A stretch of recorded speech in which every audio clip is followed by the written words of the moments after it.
மாதவரம் வடக்கு பகுதி திமுக சார்பில் மாண்புமிகு தமிழ்நாடு முதலமைச்சர் கழகத் தலைவர் அவர்களின் ஆணைக்கிணங்க துணை முதலமைச்சர் கழக இளைஞரணி செயலாளர் மாண்புமிகு உதயநிதி ஸ்டாலின் அவர்களின் பிறந்த நாளை முன்னிட்டு சென்னை மாத்தூர் முதல் பிரதான சாலை 19வது வட்டத்தில் மாதவரம் வடக்கு பகுதி செயலாளர் புழல் எம். நாராயணன் தலைமை மற்றும் நிகழ்ச்சி ஏற்பாட்டில் மூத்த குடிமக்கள் 200 பேருக்கு 2வது மாதம் 27ஆம் தேதி அரிசி மற்றும் மளிகை பொருட்கள் கழக அயலாக அணித்தலைவர் டாக்டர் கலாநிதி வீராசாமி எம்பி விழாவில் கலந்து கொண்டு சிறப்புரை ஆற்றி வழங்கினார்.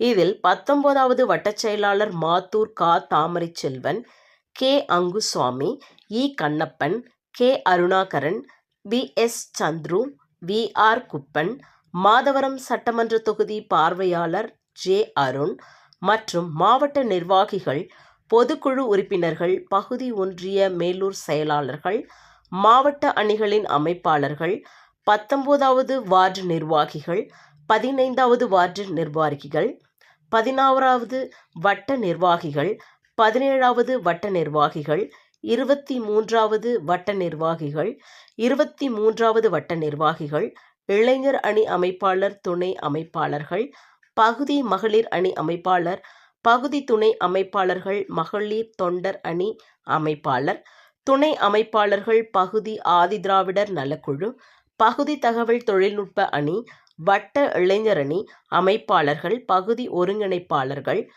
பாக முகவர்கள், BLA2 வட்ட இளைஞர் அணி துணை அமைப்பாளர்கள், மாதவரம் வடக்கு பகுதி வட்ட தகவல் தொழில்நுட்ப அணி நிர்வாகிகள் என அனைவரும் கலந்து கொண்டனர்.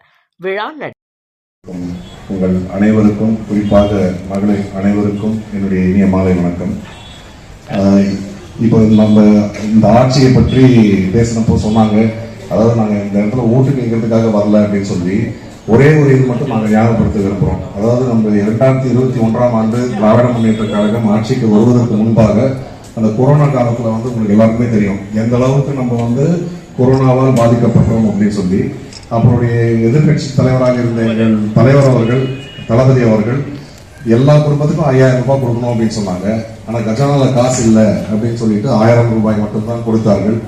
ஆட்சிக்கு வந்தவுடன் 4000 ரூபாய் கொடுப்போம் அப்படின்னு சொல்லியிருந்தாங்க.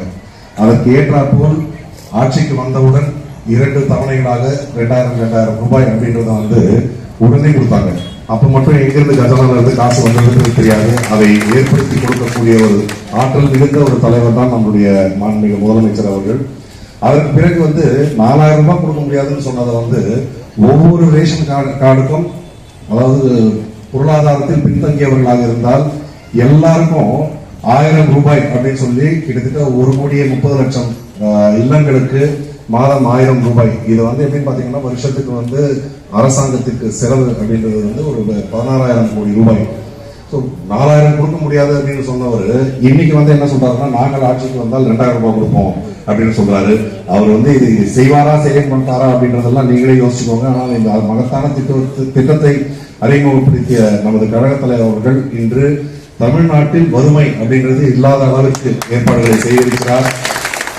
அந்த விதத்தில் அது மட்டும் இல்லாமல் உங்களுக்கு அதாவது படிக்கணும் அப்படின்றவங்க எல்லாரும் படிக்க வைக்கணும் அப்படின்றதுக்காக இன்று தமிழ்நாடு அதிகப்படியாக படிப்புகள் அப்படின்றது இருக்கு அப்படின்னா திராவிட முன்னேற்ற கழகம் கொண்டு வந்த அடுத்தடுத்த திட்டங்கள்.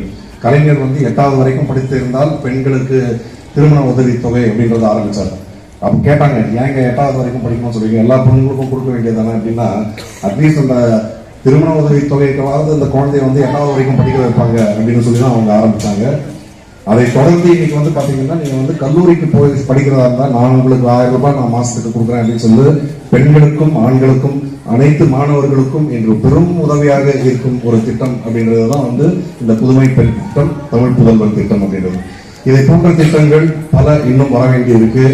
இதை சிறப்பாக அடுத்து தேர்ந்தெடுக்கப்பட்டு மீண்டும் முதல்வராக நமது கழக தலைவர் அவர்கள் கண்டிப்பாக வருவார். உங்கள் பெரும் ஆதரவுடன் 200 தொகுதியில் அவர் நம்மளுடைய புகழ் நாராயணன் சொன்ன மாதிரி 234 தொகுதியிலும் நம்ம திராவிட முன்னேற்ற கழகம் வெற்றி பெறுவதற்காக நாம் அனைவரும் பாடுபடுவோம்.